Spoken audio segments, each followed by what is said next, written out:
Professional wrestling is the one true sport. Other sports have their share of intense, dramatic moments, but nothing can compare with professional wrestling.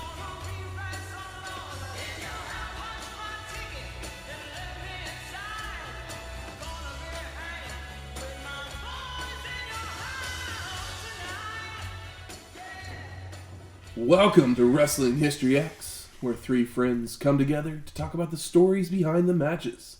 I'm Matt. I am the father of one Jerry Lawler. And I am Sycho Shane, and I am the master and the ruler of the world. Welcome to episode 151, In Your House 1. A premier mega event. Whoop, whoop. We're in your house, guys, and in your ears. Michael, I'm in your house. Oh my gosh, you. Oh, we are in Mike's house. Every episode recorded in my house. It is our primary recording location. Yes. Yeah. That's what I said when I walked in today, is I'm here to cook. In your house. Like, all right, man. This, Welcome in. This is the inaugural In Your House pay-per-view produced by WWF. It would take place on May 14th, 1995 at the Onondaga County War Memorial in Syracuse, New York, with an attendance of 7,000 people and a buy rate of 332,000 people. Not too bad. The cost of this show, we kind of talked about how, I believe last week, WCW had raised their prices on their pay-per-views. WWF decided to do these in between the big five. Yeah, it's almost like a monthly Clash of Champions sized event. Yeah. Where it's like, you know, a little bit shorter and marquee matches. Yeah. So the usual price for the big five WWF pay-per-views was $30. Yep. But they made these smaller ones only for $14.95. I mean, so half the price. Smart. Spoiler alert, I think this is worth $14 in 95.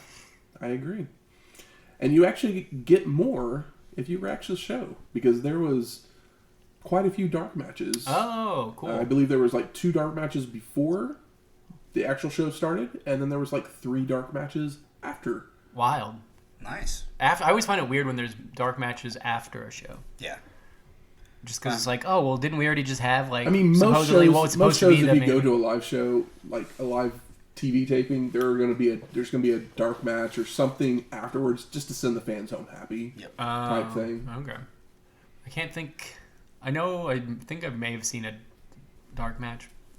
I mean, I believe when we went to the Raw, wasn't there a match after the there's usually main a dark event? main event. Yeah.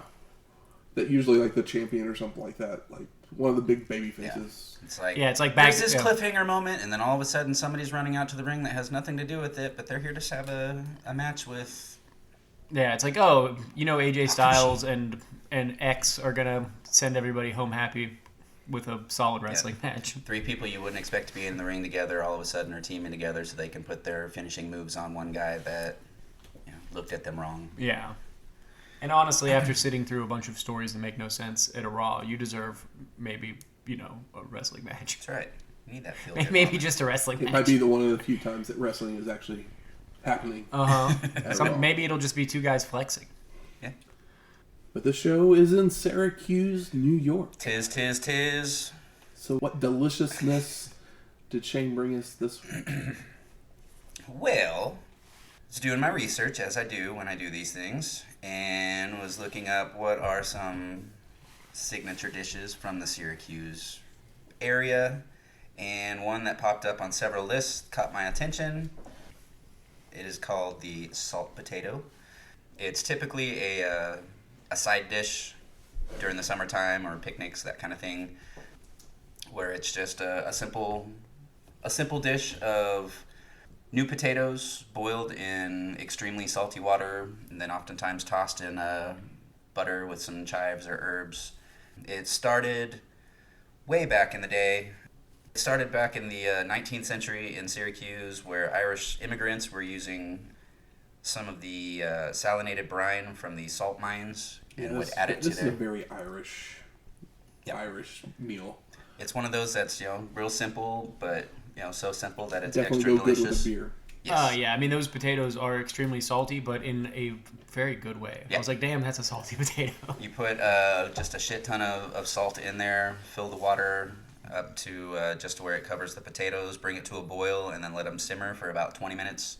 And the salt, it kind of protects the outside of potato and starts to slowly seep in, but it keeps the starches trapped inside to where they cook differently because of the heat, since they're not able to escape, and it ends up creating like a creamier inside of the potato.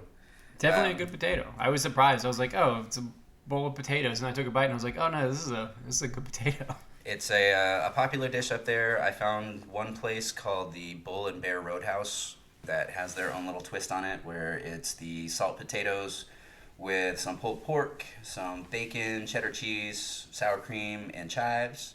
So I made us each a heaping helping of salty potatoes with all these goodies on there. I appreciated the heaping helping. Oh yeah.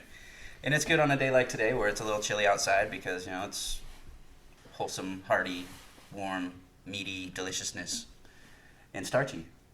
Yeah, if you've never had them, I suggest them. I made them with the tricolored potatoes. There's some golden potatoes, some red potatoes, some actual purple potatoes. A menagerie of potatoes. That's right, a trifecta of taters. Take them by one. Solid. Like this is like a comfort food meal. Mm-hmm. It's very delicious. Slather it in some chili. A Syracuse famous bowl, if you will. Never been there, never had them. Apparently they're popular at like the state fair and stuff too. So oh, really? Cool. Excellent. Might have to go check it out sometime. Solid Absolutely. meal. Eat like a local. Well, right around the same time as In Your House 1, Montel Jordan was in the middle of a 7-week run at number 1 with his song, This Is How We Do It. On Friday night? No. That's the right song, right? Yeah. Yeah. It's Friday night. When I'm feeling all right. When I was here on the west side, so I reach for my 40 and I turn it up. What? The driver takes the keys to my truck. I always was confused when I was a kid. I was like, Montel, like the guy from TV? Yeah. Like the daytime talk show guy? Not Montel Williams, Montel Jordan. Is this... I mean, this song still gets plenty of play today. Like, it's stood the test of time, but my question is there another Montel Jordan song?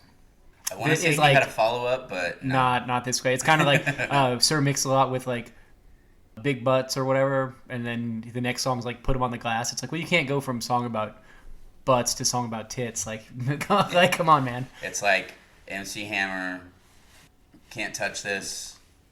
He had a couple other songs afterwards. MC Hammer had a few more hits than... But nothing that reached. Nothing that's memorable, really, now, unless you were, like, really... Prey was not that great. Addams Family, Rap. But you know both those songs. You cannot name another Montel Jordan song. Yeah, I kind of missed the MC Hammer thing. I remember a little bit of the Saturday morning cartoon. I didn't even know he had a cartoon. Yeah, I must have been really little. Any other songs?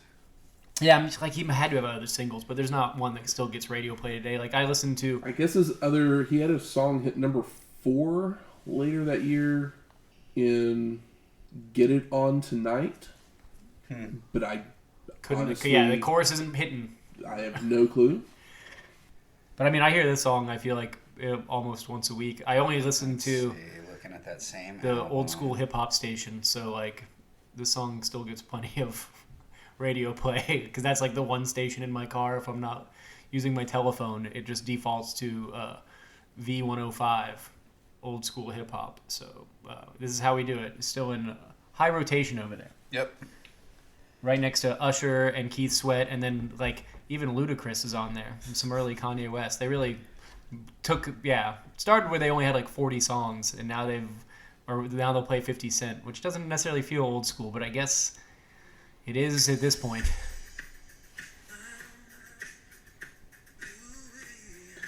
I have to play something of it here. I have no clue.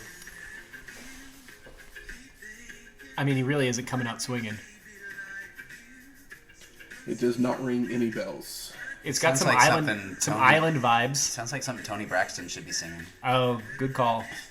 I mean, it's not a bad song by any means. But it'd probably be better if Tony Braxton sang it. It's definitely not something that I've ever heard before. So Yeah, I like the weird steel drum keyboard or whatever. But I'm a sucker for a steel drum. What can I say? the thing I remember most about this song, it and Anita Howard's "Freak Like Me" were both out at the same time, and they were usually in the top 10 on TRL. Because TRL was in I would 95? race home. I would race home from junior high at this point. Yeah. And to watch TRL. So that was pre Carson Daly. Because I was a Yeah. I mean, I did the same thing, but hormones, teenager, and Freak Like Me and Montel Jordan had very attractive ladies dancing about. 90s, like I guess probably 98 to 2000 was my TRL watching, because I think Carson Daly shows up basically around 98, because it used to just be like Carson Daly a was thing. on at this point. So I can't remember if 95? it was or not. I thought that they didn't really, because they didn't really turn it into a big live thing in like Times Square until around like this time, but I can't towards remember the if it was turn of the century. already happening. So I think this may have been when like Matt Pinfield or was Jesse already on there at that time? No, he's not till like he basically shows up in like 99, 2000. Or did they still have like the old school? MTV hired Daly as a VJ in '97. Okay. As a permanent VJ. So he had been doing some of the summer beach house programming while he still worked at his radio job. And he hosted TRL from 98 to 2003. So you guys are right. Yeah, because I remember when I first saw TRL, there was not a host yet. It seemed like it was just a video countdown show. MTV TRL host, 1995. Well, this says TRL's original run was 98 to 2008. Okay. So what were you? You might have just been watching. You were probably just watching like a video countdown, because VH1 did them every day too after school. They used to have a music show, like a call-in request type deal that they before it became TRL. I think in '95, my parents told me not to watch MTV because of things like Beavis and Butthead, and I was a very good child, so I just listened. So I didn't really watch MTV until I was older. Because Dave Holmes, I remember Dave Holmes being on the show as a... Yeah, Dave Holmes is the best. I love that guy. And Hillary Burton was on there as well, because she went on to act in other things. Like Dial MTV ended in 91. Dial MTV, the first 86 to 96, so maybe that's what it was Dial MTV. I just swear, I thought it was... MTV Live. Earlier. I think that's what it was. Yeah, the predecessor MTV's of TRL. Most Wanted, its direct replacement in June 91, which ran until 96. So maybe MTV's Most Wanted? That could be. Yeah, but it was basically a hottest videos thing. Yes, it was. Yeah, because VH1 had one too, but they only changed it. They played it the same. They played it every day, but they wouldn't change the programming until the next week. Like, so they basically did one episode a week, but played it fucking 5 to 7 times. The longest running video on TRL was Backstreet Boys' "Shape of My Heart" for 61 days. That's pretty good, and also surprising. Yeah, for it to be that song. It's not even it's like not even the best Backstreet Boys song. No, definitely not. And I'm a Backstreet Boys fan. fan. I'm hearing it in my head fan. right now, Yeah. but yeah, I wouldn't have picked that as the top one. But I guess maybe when the other ones, the better ones, were hitting, there was other good shit hitting at the same time. Yeah. I figured like Baby One More Time would have just been on there forever. Montel, I can remember that was one that was always bumping in the car, whenever we were driving around with friends, cruising the streets of Crete, Nebraska or Lincoln, Nebraska, whether you wanted to cruise for 4 miles or 4 blocks. As you want to do as a kid with a car in high school. Oh, yeah. I guess we'll just drive.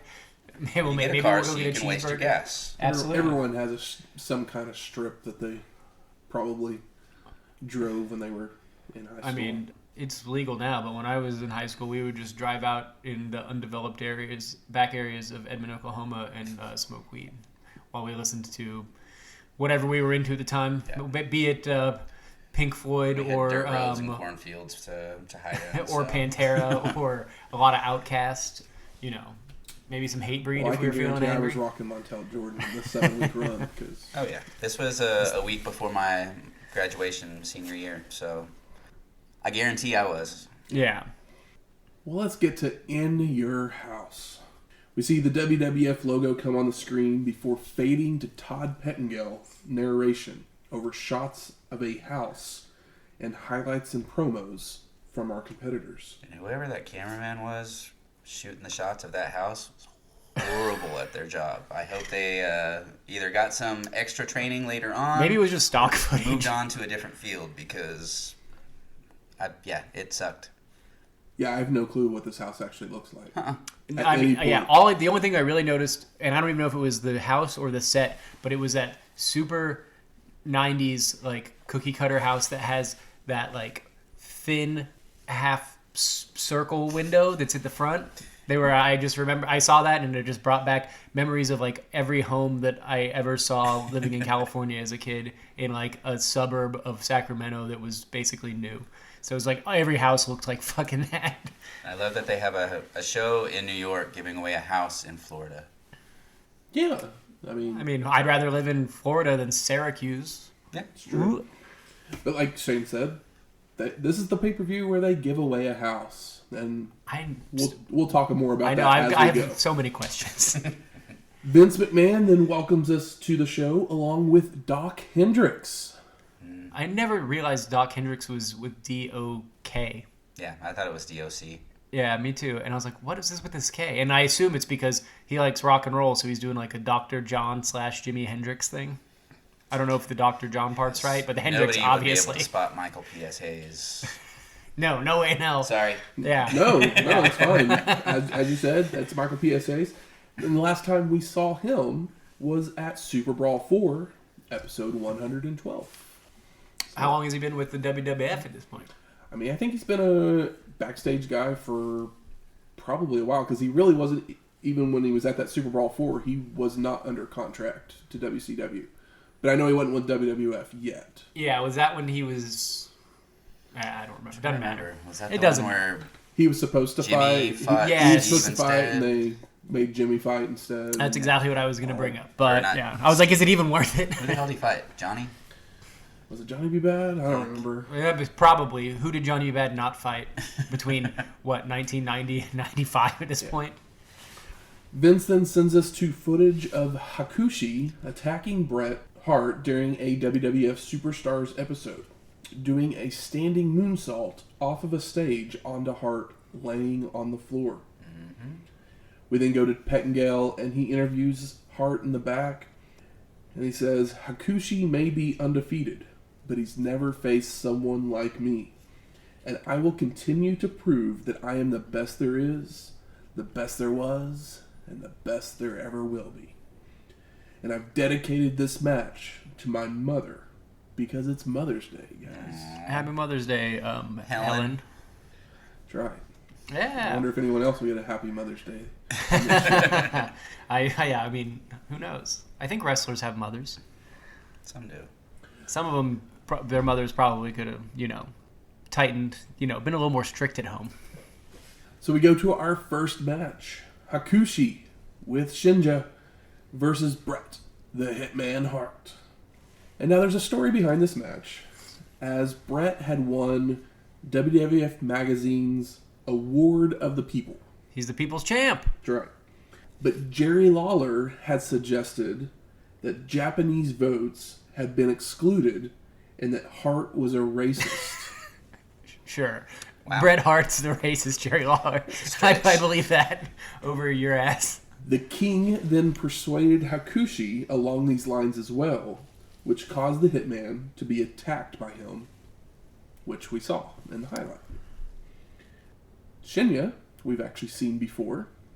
Last time we saw him, he was Sato, part of the Orient Express at WrestleMania 6. So I kept looking at him thinking, he looks really familiar, but then I thought, well, he's maybe in, it's just white because face I've seen too, him so it's way hard. back in the day as Shinja, so it's just the image that's popping in. But yeah, that makes sense now. Yeah, I didn't look it up because I knew Matt would have an answer for me. I like surprises. For WrestleMania 6, that was episode 44. If you want to listen to that one. So the match gets going, and Hakushi uses his athletic ability early on, rolling over and cartwheeling around Bret before hitting a flying shoulder block for a 2 count. Hakushi starts to work the arm, only for Hart to counter with a roll-up, for a 2 count and starting to work the arm himself. A trio of arm drags from the Hitman sends Hakushi rolling to the outside to regroup. Once back in, they're going back and forth until Bret is sent chest first into the corner, allowing Hakushi to hit a body slam and pump splash off the top rope, while we are shown Lawler looking on from the back. Hakushi, I have seen him before. I think maybe he does some work in ECW at some point. But I recognize him because he has one of the best looks in all of wrestling. Mm-hmm. He wears like white pants and he has like Japanese kanji like up and down his body, and it's like some old samurai movie shit, and he just looks perfect. Yeah. He looks so cool. Yeah, I remember his look from back in the day just because as I was trying to think back on Hakushi, the image that I had in my mind was his words that are written on him. They reminded me of Michael B. Scott from Black Panther. Just the texturized... Oh, Michael B. Jordan? Or Michael B. Jordan. Yeah. What did I say? Michael B. Scott? Yeah, wow. that's funny. Sorry. I was like, oh. Yes, I do love The Office. But yeah, just that's the look that always stands out in my head. Yeah. And actually... Hakushi is... He's awesome. But awesome. It reminds me of... There's a scene where somebody gets that stuff painted on him. I don't remember the exact historical reason, but in some Japanese movie called... I think it's Kagemusha. I don't know. I've seen a lot of old Japanese movies. But, yeah, it's an incredible look. Hakushi then locks on a trap hold. Yeah. Wearing down Hart before hitting a Bronco Buster in the corner. After being tossed to the ropes, Hitman reverses a waistlock and goes for an Okada roll, only for Hakushi to drop down, using the momentum to send Bret out to the floor, where Shinja gets a few good shots in. Hart makes it back into the ring, only for Hakushi to start choking him, followed by Shinja doing the same. Hakushi keeps up the attack with some chops before hitting a cartwheel back elbow.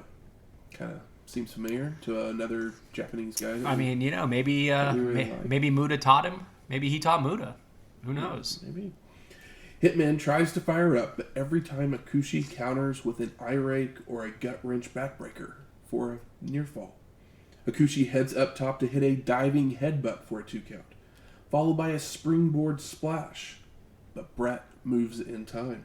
Oh, no. I mean, Hakushi's just been doing lots of great-looking moves. He's, I don't know if it's flashy, but he does everything with precision and, some stuff you don't get to see all the time. You don't see a whole lot of gut wrenches. He did a Vader bomb earlier.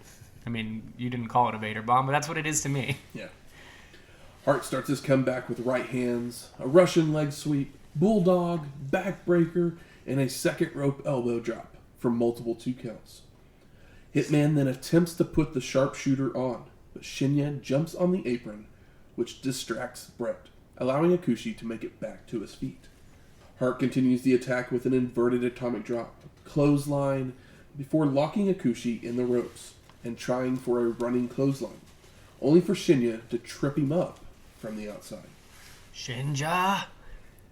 Hitman gets back to his feet for a tope suicida through the ropes out onto Shinja, beating him down. You could see the professional safety man in Bret as he was doing this move here, because he put his hand out to grab Shinja's head as they were falling back, and had he not done that, Shinja's head would have smashed into the side of the Spanish announce table that was sitting there. So best there ever props is. to Bret. Was. Ever will be. Excellence of execution. Bret rolls back in as Hakushi has freed himself, and he charges at Hart, hitting a dropkick for a 2 count. Hakushi then goes for a suplex, but Hitman reverses to send them both flopping over the top rope to the floor. As Bret is climbing to the apron, Shinja grabs his boot to keep him on the floor, allowing Hakushi to hit an ICI moonsault. I mean, this crowd is hot. Like, if this was happened in modern day, around this time is where you get the "This is wrestling" chant, yes, where everyone's like, "Hell yes, this is what we came for." And it's the first match, and it's this could, Hakushi. At least they built him up, but if he was a bigger name, this could be a top of the card match. Yep. It's of that quality. Hakushi then tries to bring Hart back into the ring with a vertical suplex, only for Hitman to float over. The two men then trade waist locks, with Hakushi going for a German suplex, but Bret counters into a victory roll for the pin and the win. Post-match, as Hart is leaving the ring, he leaps down to the floor and he falls. He lands on one of his feet wrong, twists his knee. And then he hobbles to the back. Damn. Fell into the back. Bret Hart's the best. Hope he's okay. Yup. We then go to Todd Pettengill in the back, where Stan Lane and Alundra Blaze are on the WWF Superstar phone line. Hey, look at the TV. Could you tell which one was which? Because it took me a second.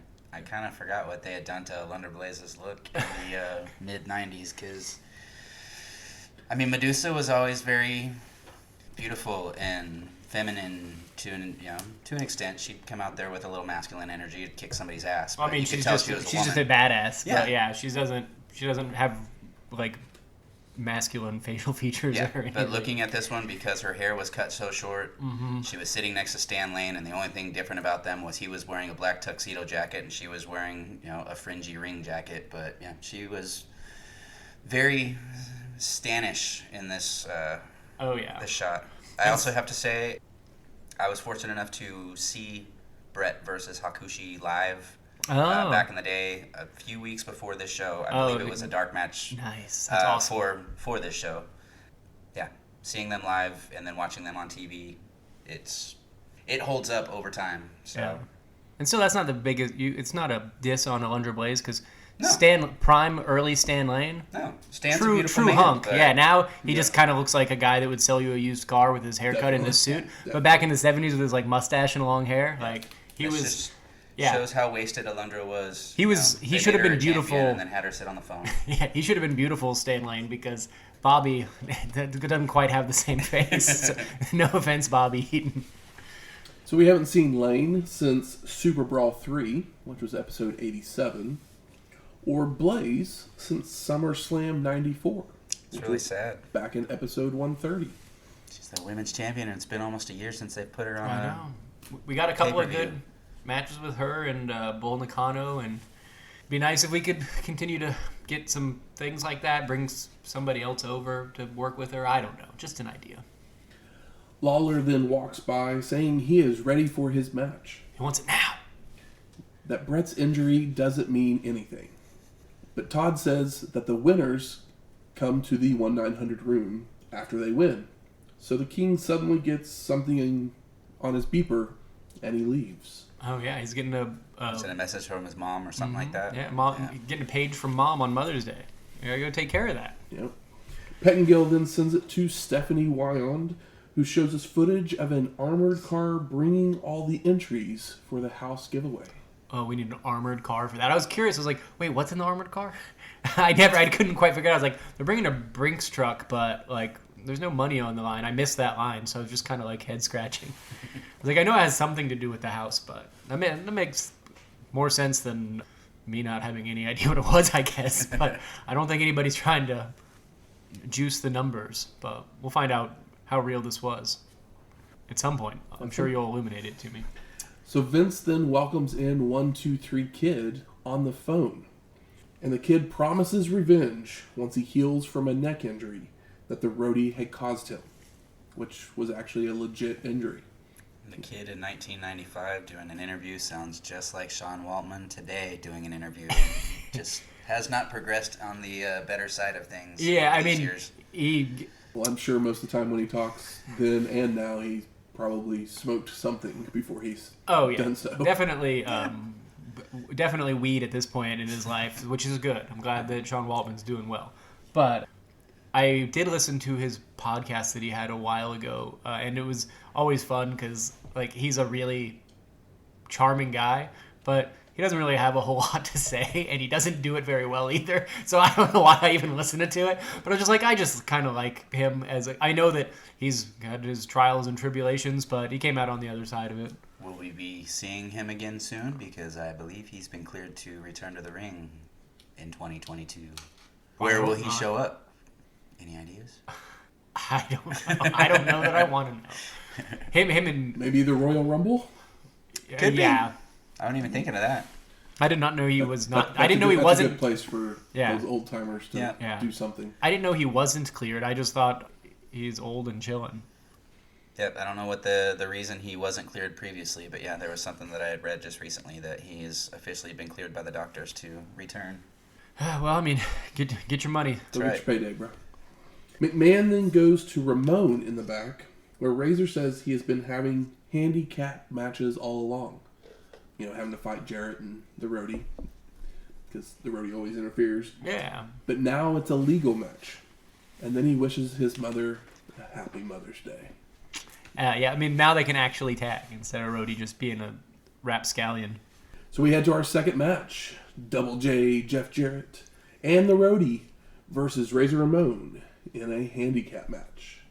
And this is, what, our third Jarrett and Razor match? I believe so, Yes. And I've loved all of them. Yes. So, you know. We'll see how Yeah, much you like this one. I know. I was already excited. I was like, cool. Maybe we're 2 for 2 already. So Jarrett and the Roadie go for the double team at the outset, but the official clears the Roadie out to the apron. Double J has then been taken down by multiple right hands by Razor, sending him out to the floor to regroup. Back in the ring, Jarrett starts slamming Ramon into multiple turnbuckles, only to miss a dropkick, allowing Razor to fire back with a clothesline to again send Double J out to the floor. Jarrett trips up Ramon and drags him out, but Razor recovers to slam Double J's head into the apron, only for the Roadie to attack him from behind. They roll back in with Jarrett tossing Ramon back and forth before hitting an enziguri and strutting to the fans' delight. Double J then starts running the ropes, and he goes for a crossbody, only for Razor to catch him and hit a fallaway slam. Makes the cover, but the Roadie breaks it up. Jarrett now makes the tag, and we get Roadie for his first legal WWF action, hitting a running clothesline, a whiplash, and multiple elbow drops to take down Ramon. Double J returns to go for a sunset flip off a telegraphed backdrop, only for Razor to just sit down on the shoulders, which lead to the two trading near falls. Jarrett with a back elbow tries for a vertical suplex, only for Ramon to counter into a small package for a 2 count. It's a big boy to lift up for a suplex. But Double J recovers to hit a clothesline. The Roadie starts stomping away on Razor, who begins to fire up, only for Jarrett to run in to break the momentum. Double J then leaps off the second rope, but Ramon catches him in the gut on his way down, follows it up with an atomic drop, and sets up for the Razor's Edge, only for Jarrett to back body drop him over the ropes to the floor, hurting his leg. Oh, no. The Roadie climbs the turnbuckle, and he comes off with a flying clothesline to knock Ramon back to the floor. Double J is celebrating the count-out victory when Razor makes it back into the ring at the count of 9. So Jarrett climbs the turnbuckles and hits a crossbody, but Ramon rolls 3, and he got him! He got him! No. No, he didn't. Nope. That's Vince. Yeah. Vince's actual line. Double J stays on top with a drop kick for a near fall, then a swinging neckbreaker, but misses a body guillotine on the ropes. The two men start running the ropes and bump heads for a double KO, with Razor making it to his feet, first to hit a back suplex for them to both be down once again. Jarrett makes the tag, allowing the Roadie to hit a second rope knee drop for a 2 count. He then applies a reverse chinlock. I laughed at that when that happened. Second time in, it's like, all right, you did the elbow drop and some stomps. Now you're back in, elbow drop, reverse chin lock. Like, all right, Roadie, cool. You're the best talker in your family, not the best working Armstrong. Ramon begins to fight back, slamming Roadie's face down to the mat. Double J tags back in, but Razor continues to come back with right hands, tossing Jarrett into the Roadie.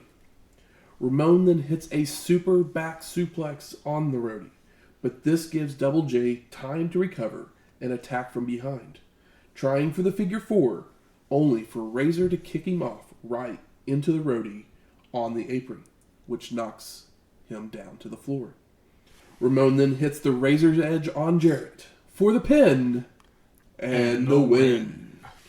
Post-match, Ramon grabs the Roadie to hit another Razor's Edge, but Double J clips the leg before slapping on a figure 4. I mean, they got to get their heat back after losing. All of a sudden, Aldo Montoya runs in, attacking the Roadie with a drop kick and a clothesline. But Jarrett blindsides him and they toss him out to the floor. The two men would go back to working on Ramon when a fan would run into the ring, giving them a double noggin knocker and a body slam on Double J before officials could break it up. Who is this mystery fan? Maybe we'll find out soon. Mm-hmm. Now you might be wondering, why did Aldo Montoya run down? Well, I mean, his last name. That's why. Because he has something to do with it. So basically, like, when 1-2-3 Kid got hurt, Aldo Montoya kind of stepped in as Who's the other little guy that we have? That Razor's can be a little partner buddy? there for a little bit, and he actually got a Intercontinental Championship match as well. Oh, that's cool. But they screwed him out of that chance as well. Yeah, there's like, oh, I mean, yeah, they weren't. So he was in that mix of things leading up to the pay-per-view. He got a tiny little feature, good for him. Still wearing a jock strap on his head, though. Yeah, superhero gimmick thing. We get an ad for King of the Ring 95 with medieval times actors using swords before transitioning to wrestler. I know, I was pumped. I was like, hell yeah, we're getting King of the Ring again soon. I love a one-night tournament. We then see Lawler in the back with President Jack Tunney. That's right. You're a president. I'm a king. I outrank you. He's demanding they start his match with Bret Hart right now, but Tunney isn't hearing it. Vincent sends us to a highlight package on Sycho Sid, where he's just destroying opponents, including horrible-looking power bombs of Bam Bam and Razor. Mm-hmm. He's then shown attacking Shawn Michaels on an episode of Raw. McMahon then sends us to Barry Dudinsky. Oh, Barry, where have you been? What a last name. Dudinsky. Why didn't I use that? I'm Shane Dudinsky. Shane, do you remember Barry Dudinsky? Nope. I sure don't. No? Nope. He Let us know. basically was the merch guy. Okay.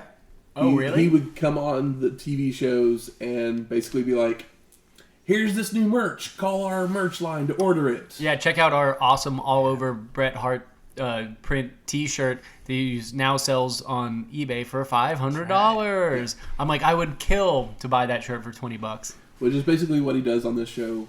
Because I guess there was a brand new Bret Hart shirt. All over print. gives the Bret number. Hart. That's right. It's so Gives good. the number to order it. It only comes in an XL though. Showed all the moms in the audience wearing one. I mean, it's a cool shirt, man.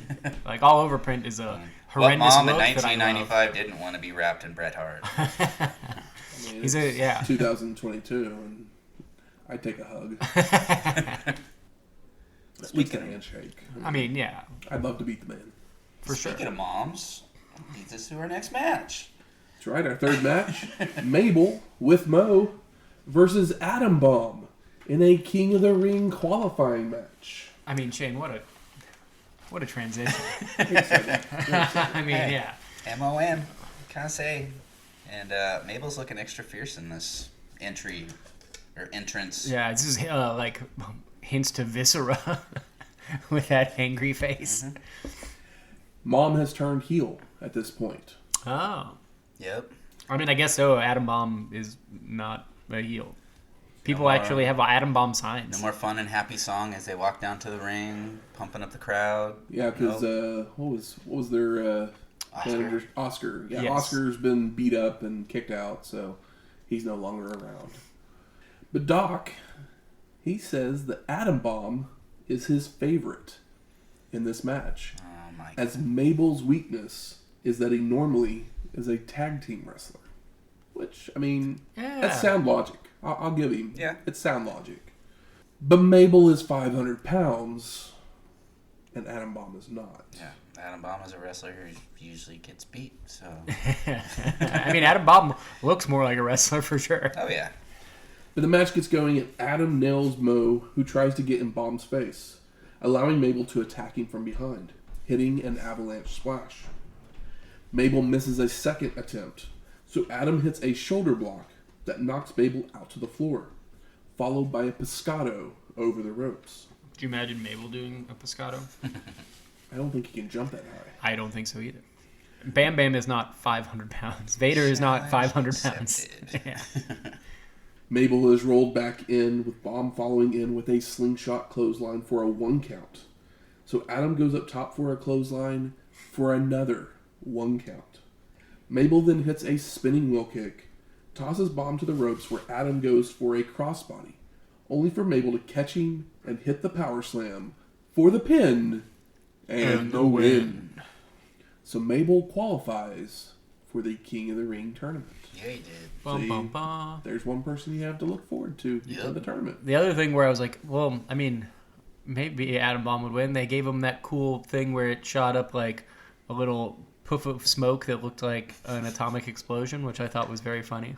And a weird little touch just for Adam Bomb. Well, this would be the last time They sent him off with a bang. we would see Adam Bomb for a couple of years. Bye.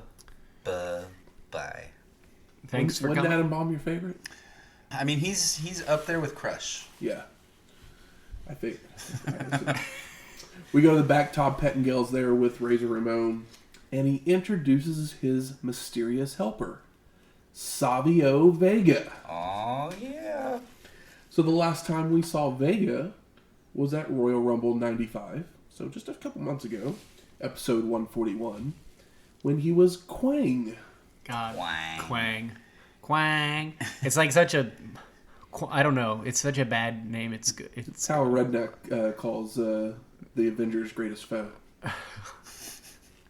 His name's Kang. Yeah. Oh yeah. Oh, Quang. Quang. I don't know about that. Quang. Yeah. Savio Vega is definitely a step up from Quang. Yeah. And Savio Vega is about to make things kind of fun. If he stayed as Quang and got over it and got to 1995's King of the Ring, he could have been the Quang of the Ring. That would have been great. But outside of that, I don't know. I think Savio Vega is a better turn because he gets to stand next to Razor Ramon, but the Quang of the Ring would be very good.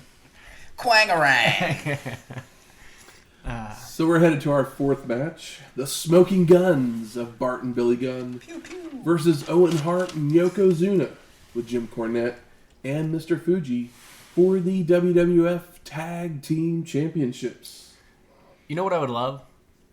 If one of the Smoking Guns would shave their mustache, because they look so damn similar that it's pretty tough. It's like, I know what Billy Gunn looks like, but with the mustache, it's like, wait, which one is it? You just gotta look. Which one's more blonde? Billy. Yeah. It's like Billy has blonder hair, and but they Bart got like has similar darker physiques and the hair's in the face. Yeah. But I love that Owen Hart, like with the sword image that they put into the ring, because right now they're using like the holographic stuff. Yeah, what do you call the? Or not holographics, projections. Projections, yeah, and they're all super fun. But this Owen Hart one is real nice.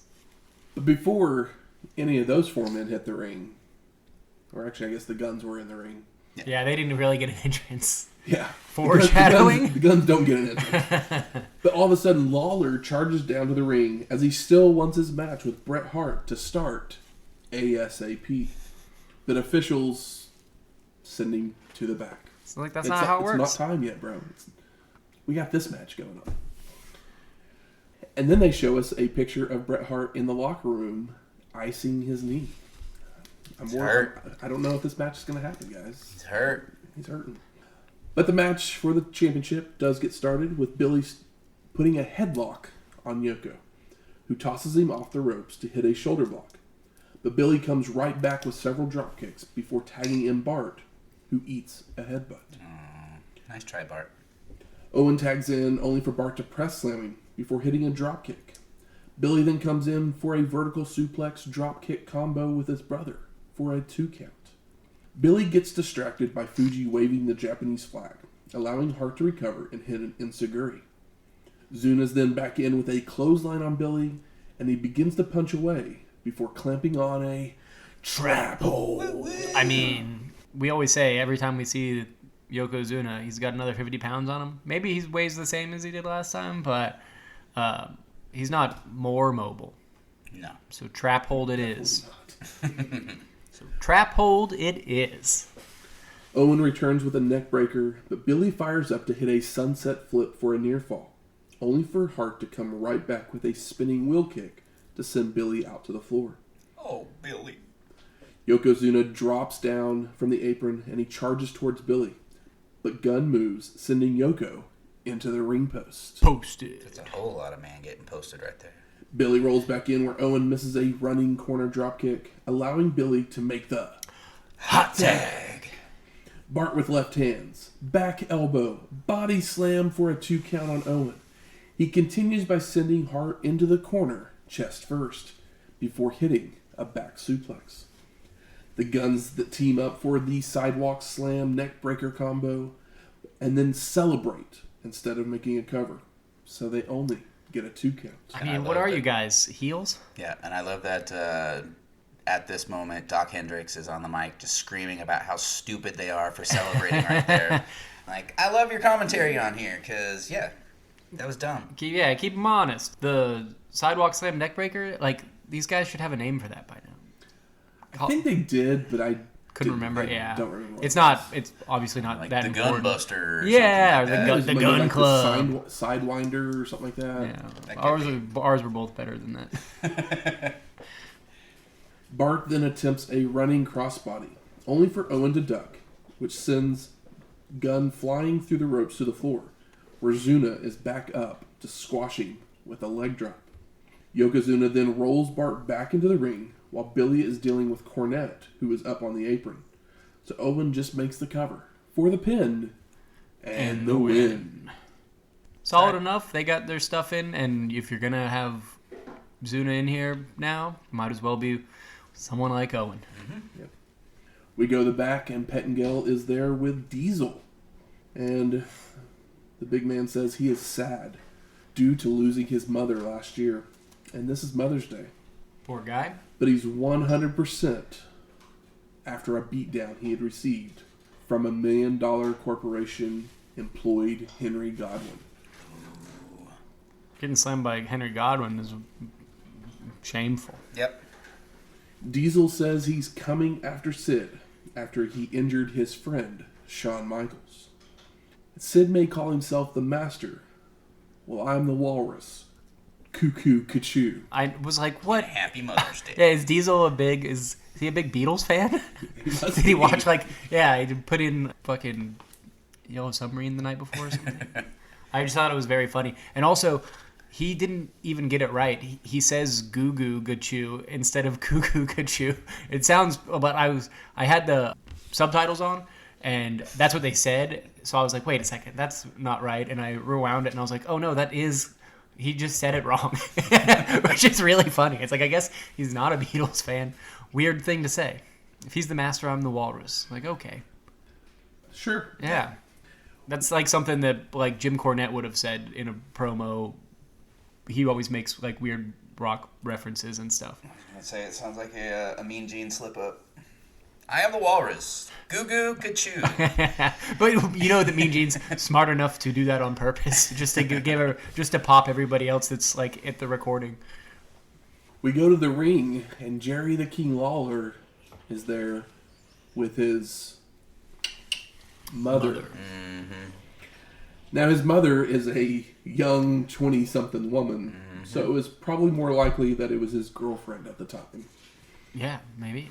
Maybe that's his Syracuse girlfriend for when he's up in Syracuse. Yeah. Hoes and One of those different area codes. Yeah. Your mommy Yeah. situation. Maybe they got her from Hose R Us. But she's... Godfather's not here yet. Yeah, she's looking good, and I would know because I'm Jerry Lawler's father, if you don't remember from the beginning of the do show. remember. Lawler cuts a promo insulting Bret and his mother, and then dedicates the match to the young woman that's right there. Who he's referring to as his mother. Yeah. Then the mother challenges Helen Hart. And the king says, if you want to see wrinkled flesh, that's probably her. We then go to the back, where the Hitman is with Todd Pettengill. And Todd asks about the leg. Bret gives a little smile and says, it's 100%. Oh. As he jumps up and down. Yeah, I love Jerry has been so shitty to Bret over the course of like a year plus at this point, that Bret can do stuff like this, and it's just like, yeah, no matter what Bret does, it can't be worse than what Jerry's done. And Bret also wouldn't stoop to those things either. So it's the good kind of, it's like fair. He's very fair in his revenge. So we go to our fifth match. Jerry, the King Lawler, with his mother, versus Bret, the Hitman Hart. Now, Hitman hobbles his way out to the ring. Yeah, he's just joshing him. But then shows Jerry that he is perfectly fine. And the King's reaction is perfect. Oh, yeah, and I love that Bret does that and then goes back to hobbling on the knee and then walks in like just to be a shit in his cut. Just to yeah. He's having fun and he's like, "Oh, you're about to get it, brother." Bret starts laying it in on Lawler, with the King rolling to the outside to escape. But Hart stays on him, running Jerry into a guardrail and slamming his head into the steel steps. Back in the ring, Hitman keeps up the attack with a snapmare, leg drop, backdrop, and some chokes, only to telegraph another backdrop, allowing Lawler to hit a piledriver.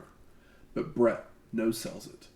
Hart bulldogs the King, giving him a piledriver in return, followed by standing on him in the ropes.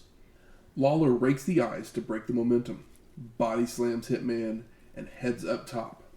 But Bret catches him in the gut on his way down. Hart with a back elbow, headbutt to the gut, and just starts beating on the King. When Shinja appears on the apron, and the ref goes over to deal with him, while Bret's tossing Lawler to the ropes where he collides with the official, sending Earl Hebner tumbling out, but his leg gets caught in the ropes, so he's just like dangling. This is what we call one hell of a ref bump. Yes. Earl Hebner's taking one for the team. Hart continues the beat down with a Russian leg sweep and the second rope elbow drop, while Shinja is shielding the ref's vision from seeing Hakushi run down to nail Hitman with a top rope double axe handle. The King sets Bret up for a pair of Hakushi swan dive headbutts before Shinja frees Hebner from the ropes so that he can see Lawler jackknife cradle up Hart for the pin and the win. Post-match, Jerry and Hakushi look to double-team the Hitman, but Bret ducks a clothesline, allowing him to fend them off to clear the ring. And this is the kind of interference that doesn't stop the momentum of the match. Because there's so much interference these days that just like turns a match super cold.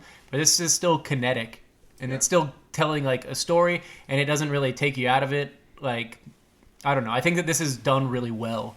Even if you, of course, want to see Bret beat Jerry Lawler, don't really just want to see Bret and Jerry Lawler again. If we can get two matches from Bret on each pay-per-view, like, why not?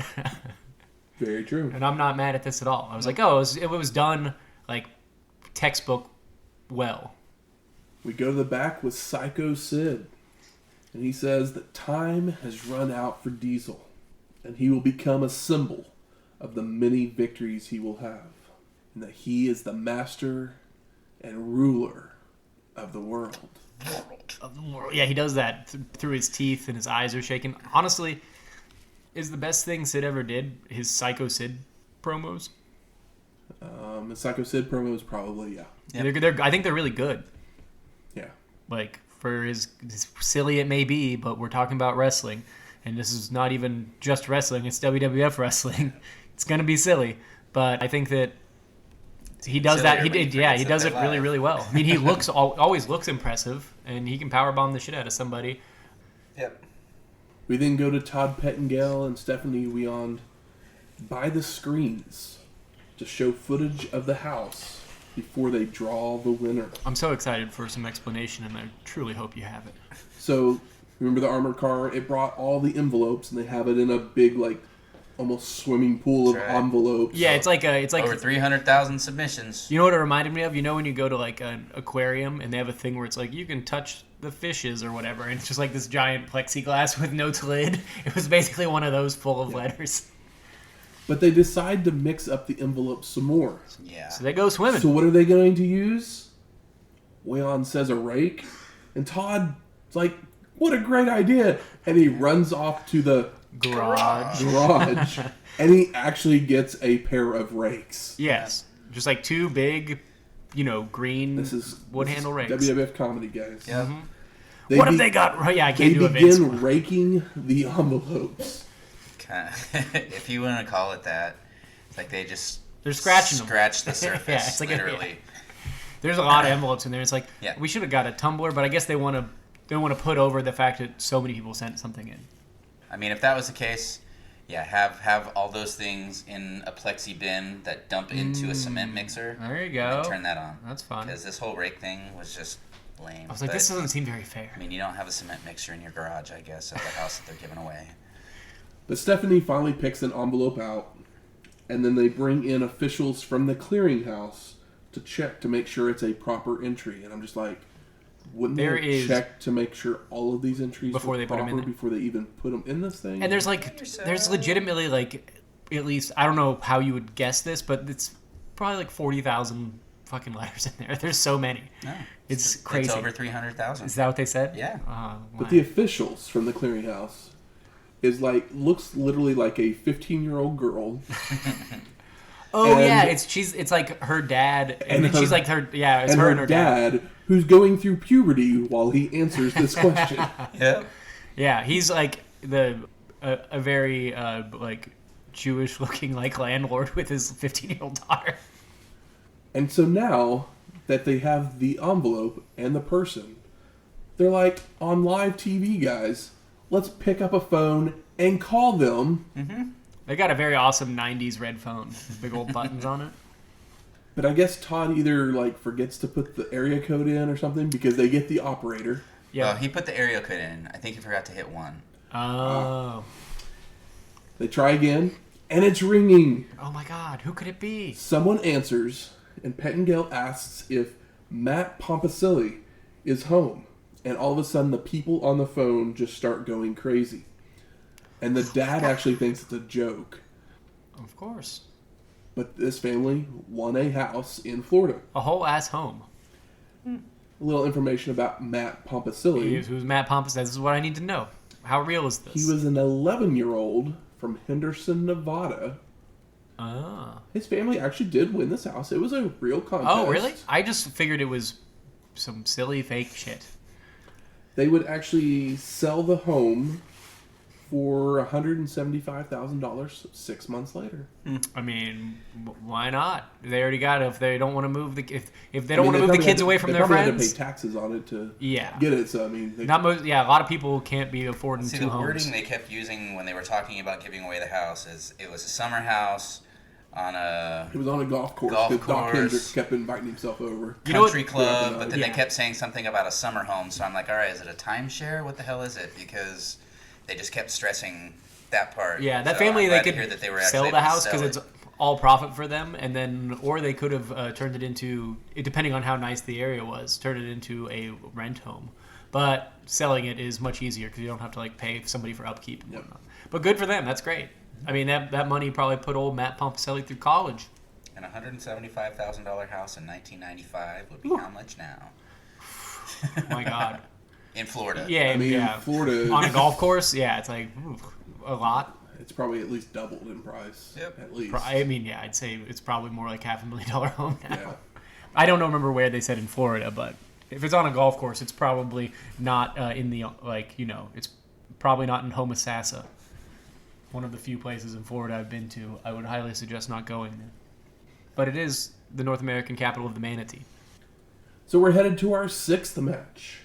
Sycho Sid with $1 Million Man Ted DiBiase versus Diesel for the WWF Heavyweight Championship. So there's a story behind this match. There better be. It's for the title. As the night after WrestleMania 11, Shawn Michaels would ask for a rematch with Diesel, telling Sid that he would have the night off because he blamed his bodyguard for the interference backfiring during that show. Uh-oh. Sycho Sid would not be happy about this, and he would powerbomb the Heartbreak Kid multiple times, legitimately injuring him and sidelining him for a few weeks. Diesel was then set... One way to get a title run. Or title chance, opportunity. Well, Diesel was then set to match up with Bam Bam Bigelow on TV for the title, while Sid was scheduled to face Diesel at this show. I hope what you're about to say is what I think you're going to say. But Sycho Sid was not happy about this because if Bigelow had won, Sid would not be getting a title shot. Oh, I was assuming that when he power bombs Bigelow, he hurt him too. Yeah, that's what I was thinking. But alas, Diesel would retain when the $1 Million Corporation would turn on Bam Bam until Diesel would help him clear the ring. And then it would come out that it was all part of Sycho Sid's plan, as he would join the $1 Million Corporation to ensure his title shot. Hence the reason Ted DiBiase is his manager for this. Yeah, it sounds all good. I guess, yeah, WrestleMania 11, it's like, how long ago was that? I guess that was the first time we've seen Sid in the WWF. A couple weeks ago. Yeah, a couple weeks ago. It just seems like a while ago. But that, like, yeah, I was watching this and I was like, have we seen Sid yet? And I was like, oh, I guess, yeah. He had that at WrestleMania 11, but... Remember he pulled the turnbuckle pad Yeah, off, yeah, I do. and they missed it. Mm-hmm, for sure. But that was the only time we'd seen him because he'd been on TV and not on a previous pay-per-view. So our two competitors would stare each other down until Diesel shoves Sid away before hitting a pair of corner clotheslines to force Sycho to retreat to the floor. Big Daddy Cool would leap off the apron with a double axe handle before tossing Sycho Sid back in to land a few more clotheslines. Sid rolls out again, dragging Diesel out to the floor as well, only for Big Daddy Cool to stay in control, sending Sycho Sid back into the ring. DiBiase would then climb onto the apron to distract Diesel, allowing Sid to hit a running knee to the back, sending Big Daddy Cool back out to the floor. This also, I was like, damn, these guys are big. This is that shit that Vince has been just, he's pants down for this. Oh my gosh, yeah. He is chubbed the hell up because I'm like, damn, these guys are big and scary looking and powerful. And as much as I love Bret and Sean, this is what Vince wants at the top of his card. And he's getting it right now. Sycho Sid follows out to continue the punishment, slamming Diesel onto the apron and ramming his back into the ring post. Back in the ring, Sid continues to work the back with sledges and forearms before locking on a camel clutch. I mean, Sid's got to do something outside of hurt people with power bombs. Sycho Sid releases it to hit a leg drop and makes a cover, but only for a 2. So he goes back to the clutch, where the referee checks on Big Daddy Cool, but he keeps the arm up. And Sid's clutch is not very clutch. No. It kind of looks Sid's like Sid's clutch is very Sid. Sloppy. It looks like he's in a foreign country, like about to take a shit in like a hole in the ground. Sid goes for a sit-down splash on the back, only for Diesel to move, but he runs right into a chokeslam. Sycho Sid then plants Big Daddy Cool with a powerbomb and starts gloating. So once he makes the cover, he only gets a near fall. Sid then charges into a corner, but Diesel moves to avoid, grabbing Sycho Sid to deliver snake eyes, a big boot, and a jackknife powerbomb. When Tatanka runs in to break up the pin and cause the disqualification. Who? Oh, the guy that guy. Yeah, that guy. Yep. Post-match, $1 Million Man and his teammates join in a 3-on-1 beatdown before Sid sets up for another powerbomb, only for Diesel to backdrop Sycho Sid to escape, followed by Bam Bam Bigelow running down to the ring to clear it. Diesel would celebrate in the ring because he's still the champion, as Vince says his goodbyes. We then get a commercial. This is a great commercial. For WWF, where there's aliens talking about Earth, how it is destroying itself. And one of the aliens asks if there's any reason to not eliminate Earth. He's like, hey, these guys are already fucking it up. Why don't we just take it out? It's like, okay, sound logic, alien. And the other says that there is a federation that shows promise. And we see clips of wrestling. We get clips of wrestling. And then we get the logo WWF saving the world as we fade to black. It's very like mid 90s MTV kind of or like very 90s MTV type of ad, and I kind of love it. I literally was about to just like hit the back button or whatever, and then all of a sudden I'm just like, this commercial comes. I was like, did I already move forward to the next thing that's playing? That's what I was thinking too. I had to hit up on my remote just to see, is this still the same show, or did it already jump to the next? Yeah, what a nice little. It's like your after credit scene. I liked it a lot. It's like that one of those Avengers. Mm-hmm. It's our alien teaser for In Your House. Only 2. they were eating some shawarma. Oh yeah, but yeah, I was like, oh, what a good commercial. So I ask you, gentlemen, what are your overall thoughts of In Your House 1? Incredibly watchable show. Yes. Maybe it's rose-colored glasses because we just did a bunch of ECW, which I have enjoyed, but, you know, what WWF does and what WCW and what ECW do are all different things. WCW, unfortunately, is consistently different. So sometimes that's a problem. But that's an understatement. But that being said, it was nice to be back here with a nice, crisp, clean-looking show with storylines that mostly make sense and get moved forward, and some great wrestling, some solid stories, and surprisingly, the crowd was really into the last match and didn't really boo ending on a DQ, which I was very surprised at. I guess they just really didn't want Sid to have the belt, so they were happy that it was a DQ. But it's kind of scary to do a DQ on your last match. Yeah.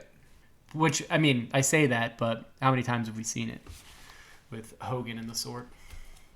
Kind of along those same lines. Yeah, it was a very watchable show. It had some fun moments. For me, it brought back some memories just because I'd gone to a Raw taping a couple weeks before, so I got to see a lot of these same people and got to see a couple of them working dark matches. As I said before, Bret and Hakushi, it held up just as much today as it did back then, and they were one of the dark matches I got to see. I actually got to see Diesel versus Sid in a dark match at that Raw taping, and it was about as exciting as this one. Yeah, the main event on this one just... It sent people home moderately happy, I guess, but it was still just kind of a match itself. I mean, but Sid is scary and big enough that he still is a believable threat. Yeah. I could have, like, if they put the belt on Sid right here, I would not have been necessarily surprised. I don't think it would have been, like, an upset. No. Like, it would have, like, it's believable. I mean, Sid is as big as Diesel. Shawn Michaels' He's former bodyguard. Buffer and meaner. Shawn Michaels' former bodyguard. They're about as even as you can get there. Yeah. For me, the main event underwhelms. I agree. But the rest of the card works for me quite a bit. Mm-hmm. It ebbs and flows really well, and nothing outstays its welcome. I feel keeping the time down, as the show was literally less than 2 hours. It's like 1:48 or something. I love is that. super smart, especially since it's a cheaper pay-per-view. Yep. I mean, you're paying half the price of the show. You know, you might as well not go, balls to the walls, basically. But on the same note, because of that, it's lean and mean. It does rob us of certain superstars not appearing on this show. Because, you know how I said earlier, there were some dark matches. Mm-hmm. I'm interested to hear these. They did 3 dark matches after the show went off the air. Who'd we have? Undertaker and Kama. Okay. I mean, people are going to Supreme pop. Fighting Machine. People are popping hard for UT, so, Bigelow and Tatanka had a singles match. Nah. I mean, Bigelow's cool. Save it as a dark match. And Owen Hart and British Bulldog. Okay, see, wow. Yeah, the 2 names that were standing out to me was where's British Bulldog and where was Lex? Yeah. So, I mean... Yeah. 2 out of 3. I mean, honestly, those are all fine. I mean, the Bulldog-Owen match was filmed for a Raw. So they filmed them Yeah. But that one was. I mean, we That still one was had actually used, yeah. We did have Owen though, so that was a plus. Yeah. Owen Bulldog, I mean, I understand why you wouldn't just put that on a pay-per-view if it's not a current story or whatever, but like what a... It was a King of the Ring qualifying match. Oh. But I mean, I think you definitely want the championship match on the pay-per-view. And a qualifying exactly. match, it makes for a good TV match. So, Yeah, and like, I which mean... is where it ended up being shown at. Who doesn't want to see Bulldog versus Owen? Like, that sounds so good. Good. Where's the smart marks at? There. All right. Fuck you. I think it's time we smark it up. So what are some of the best moments of the show for you? The entire first match is kind of pitch perfect. Yeah, when Hakushi did the handspring back elbow, Oh, I was all like, ooh, great Muda. Yeah. In my notes, I just like wrote Muda-san. Yeah. First match was awesome. This was such an easy watch. Yeah. Absolutely. I just like that's like kind of like the biggest compliment I can give it, because like the first match is the best match, but I don't think there's anything here that's like dog shit. No, I mean, But the first match, obviously, I mean, it's I like really, the I show really was very liked enjoyed. the little interstitials with King, with Lawler. yeah. I mean, he's so good. That's I mean, actually it- falling it- into one of my most surprising. It, that story makes sense the entire time, and then Bret Hart to Oh, when he came out, pull the kind of pull the rug out from under him, like is just it's definitely one of perfect. That's definitely one of the best moments. That's not like, I guess, an in-ring moment, but it's Yeah. like, oh, Bret just being a cheeky little fucker is so good. absolutely. Any other best moments? I mean, the show overall was kind of a best moment. It's been a while, and again, maybe it's because of, like Michael said, we've watched so many ECW shows lately that this was just kind of a feel-good show, almost from start to finish. Yeah, it's like the production quality and the fact that like everything here made sense. It just felt it was kind of like our meal this evening. It was like comfort food. An 11-year-old won a house. Yeah, good for him. How about most disappointing? Tatanka spoiling the main event. Tatanka just... Tatanka being being Just Dream Tatanka. Tatanka. Just a Tonka, I guess. You're probably not going to like the main event of the next pay-per-view. What else? I mean... Oh, it was nice to It's- see Razor and Jeff again. It's not my favorite, but it really does a good job of putting Razor over even bigger because he beat two guys. I mean, But it's done. It was worked disappointing really for me well. is, like, considering the family that the Roadie comes from, like, Yeah. that family knows how to wrestle, He's and he is There we go. not good. we know that Road His Dog. dance moves are even worse than his wrestling ability. We know that Road Dog is all talk, and the rest of the Armstrong family is no talk. Yeah. Yeah. And it is what it is. It is what it is. But it is a shame that like he's just doing second rope Bret style elbow drops that don't look as good as Bret's, because how could they? No. And the main event, for me, I think a lot of the reason, I mean, it's two guys who can't work, really. No. They don't know how to put a match. I mean, that's why they need Shawn or Bret in one of these. Yeah, with it's like the- Razor. Why Razor and Jeff works so well? It's like, well, they have some chemistry, Yeah. but like Jeff knows what the hell he's doing. And But they literally each have they- their own sprinkling of charisma, whereas They spent the first half of this match just going in and out of the ring, like hitting something, falling out of the ring, hitting something, going back in the ring, hitting Yeah. something, going back. It was just like, do stuff in the ring. Yeah, it was like the worst of. It was like two Hogans. But when both of them literally only have like 4 moves, and like it's Yeah, and one of So them is is this a the camel equivalent of Hogan versus crap. Butcher? Yeah. basically You know, Jeff Jarrett's kind of like part Lawler, like part Flair.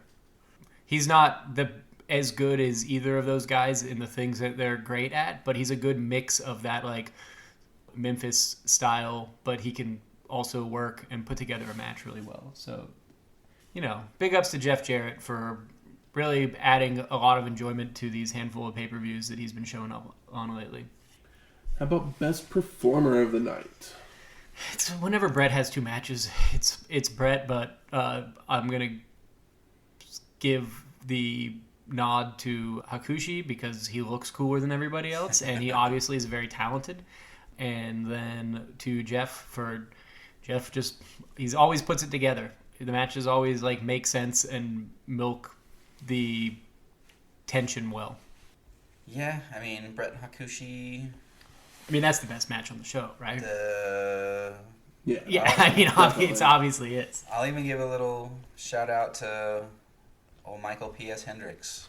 I thought he did a pretty good job. Yeah, I thought so too. I mean, he did great. A lot of his words and wisdom that he was throwing in, during mid matches, especially during the tag team match, where he was calling it like, a coach on the sidelines. I was glad he didn't try and do like the one-liners like Bobby and Lawler, because he just he kind stood of apart. called He the conceited of, all right, well, different. you guys just lost the match right here because you did this. They need to be doing this. And he was kind of like, what if refreshing Tony to hear that. Schiavone knew what it was like to wrestle? Yeah. It's like, okay. Not so many your mom jokes and actually talking about what was happening in the ring. So that was refreshing. And if he did the jokes, it would have been really distracting. But like, I think that the commentary really was very cohesive with the show, which I was kind of nervous. I was like, what is Doc Hendricks like? What is Michael P.S. Hayes' commentary going to be like? And he was a pretty straight for a color commentator. But the color he did give was like very sensical. Yeah. I'm giving best performer to Lawler. Lawler? I really enjoyed the Lawler's great. out of the ring stuff with him, and the in ring stuff was well done as well. I mean, and it never hurts to have Bret Hart as your opponent. So yeah.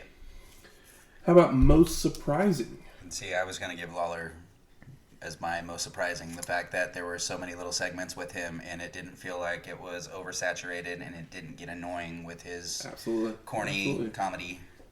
Yeah, he didn't overdo it. It was the right amount of him for sure. Yep. I mean, most surprising for me is Hakushi, because like literally I was like, I didn't know what to expect. I do not remember him at all.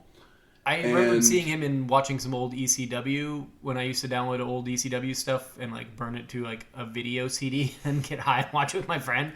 But I wasn't super familiar with him, but I recognized that look. So I was interested in what it was going to be. I was very pleasantly surprised. And yeah, I was. I mean, obviously, one of my favorite moments is him doing a Muda move, which he nailed it. I mean, he hit the ACI moonsault as well, which is something I don't think we've ever seen in a WWF ring. Mm-hmm. He was super crisp, and his moveset was really fresh for a WWF show. But I can guarantee there's probably not very many people on this WWF roster that he could work with. No. Like he could probably Sean's work with Jeff right now. He could probably work with Jeff Jarrett, but like maybe 1, 2, 3, but he's also injured. Yeah, and 1, 2, 3 like is still maybe a little. Yeah, I mean, because he was so calculated. He was like nothing. All of his stuff looked just as good as Bret's. Probably needs to get him a tag team partner, which is a huge compliment. But he did like I don't know if he'll be able to do much in singles. Yeah, he did like the pump handle shit. I'm a sucker for pump handle and gut wrench stuff, and like his moveset was great. And I was like, man, I don't know much about the guy. I don't know where else he's worked, but I was like, I could see this guy having a whole lot of great matches in his career, and I'm interested where they might be. So, and now for a look back even further into the history of wrestling. The dusty finish. After winning the IWGP Heavyweight Championship, Riki Choshu would be a fighting champion, including taking on a challenge from a man that had defeated him earlier in the year, Big Van Vader. The two men would meet up at Fighting Satellite 1989 in Tokyo, Japan, at the Ryogoku Gogugikon. The match would start with hard-hitting shots from both, but Vader would begin to overpower Choshu, even applying Ricky's own move, the sharpshooter, onto him. Big Van Vader would eventually miss a charge into a corner, allowing Choshu to make a comeback, hitting a superplex and multiple clotheslines for near falls. Vader would retreat to the outside to regroup, but would be brought back into the ring with a vertical suplex, only to recover to hit a dropkick and a sunset flip out of nowhere to pick up the win and become champion for the second time. During this reign, Vader would face Stan Hansen in a New Japan versus All Japan Supercard. During this matchup, Hansen would unintentionally poke Big Van Vader's left eye, causing the eye to pop out of its socket. Vader would push it back in to hold it in place with his eyelid, continuing to wrestle until the match was considered a no contest. As a result of the injury, Vader would have to have a metal plate surgically placed under his eye. Vader would also begin working in WCW to help build his notoriety in America during this time. Big Van Vader would hold the IWGP Heavyweight Championship for over a year until he would eventually meet his old rival once more, right back in Tokyo, Japan. Damn, Leon. You're a trooper. Yep. One of the craziest things I've ever... Because I've watched the video. Oh, really? I'm just like, holy... I mean, the match sounds great. But Choshu suplexing Vader back into the ring, whew. I'm sure it wasn't the cleanest suplex, but still impressive. It was pretty clean. Pretty clean? It was pretty clean. But yeah, Because you can watch that match on New Japan World. I know what I might be doing before I go to sleep tonight. But yeah, can you imagine Vader does those shoot? We call them the shoot Vader fists, like in the corner. Mm-hmm. Can you imagine him like just pissed off, holding one eye closed. Like Choshu might have got knocked a little silly. I don't know. Next week, Slamboree 1995. Get out your baseball bat. Why is the Slamboree logo always a baseball diamond? Because they get out your baseball bats. Grand Slam, man. Yeah, it's the Grand Slamboree. It's not in a baseball arena or anything. I don't know. I just always thought it was funny. But yeah, Slamboree. Slamboree. Back to some the legends. W. We'll get some legends. Oh, of course we will. Heck yeah. We get some Hall of Fame. Mm-hmm. We'll get Some tears, maybe? maybe some tears. Maybe some beers. There will be a tear in my beer at some point in that show. I promise. I can guarantee it. Music from this week's show, the theme from In Your House 1 by Jim Johnston. And Diesel won our main event, so we played his theme song, Diesel Blues, which was also by Jim Johnston. That old Double J and his music, I tell you. If you like this episode or any of our other ones, please go out there, rate and review us on iTunes, Stitcher, Google Play, or wherever you find your podcasts at. If you have any questions, comments, concerns, Recipes or ideas. Yeah, what's hot in St. Petersburg? That's right. St. Pete, Florida? Yeah. Yes. What's good down there? We haven't been there. It's nice to go to places I was trying outside to of remember. Philadelphia. Have we been there or not? I don't think so. Okay. I'm sure we've been to Florida multiple times. It's but... literally it and Tampa are basically like the Twin Cities, so we kind of have been there since we've been to Tampa, but yeah, close enough. I don't think we've been to this arena, that kind of thing. But you can always do that on email at wrestlinghistoryx@gmail.com or find us on Twitter at WrestlingHistoX. That's Wrestling HISTOX. We'll talk to you next week. Slide into those DMs laters.